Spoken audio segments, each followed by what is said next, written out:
chip on my shoulder cause they treat me like an outcast. I ain't gonna take that, stay back. I'll be swinging hard till the hits come in all caps.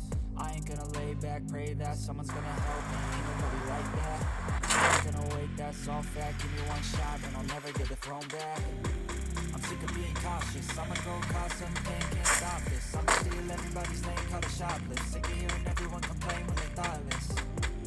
Taste the pain, it's like candy canes. It makes me go change into a better frame, into a better name. Society's insane, we all live for fame, yeah.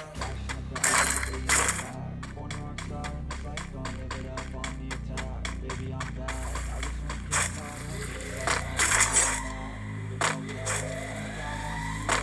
Live it up, cash in the bag. Baby, I'm back. Baby, I'm back. Baby, I'm back.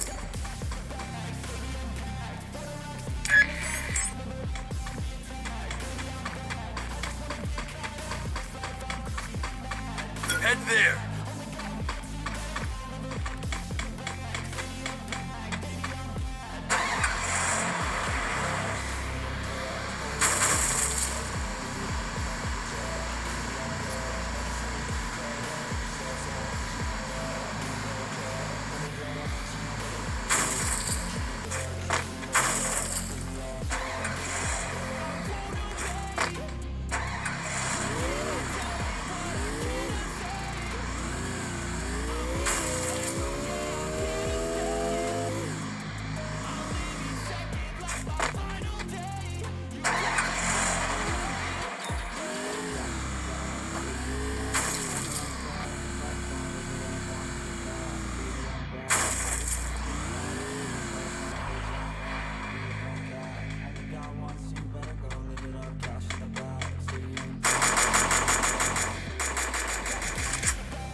Help me!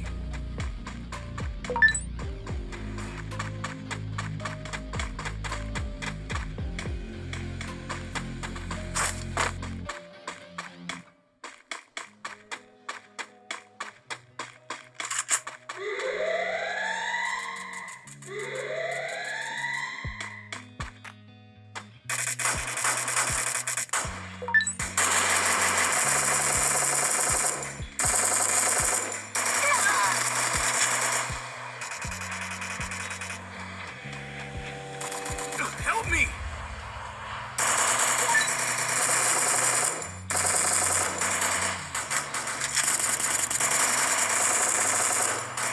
Help me!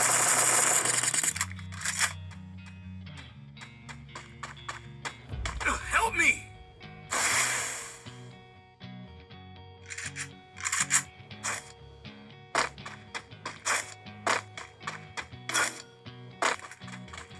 Help me!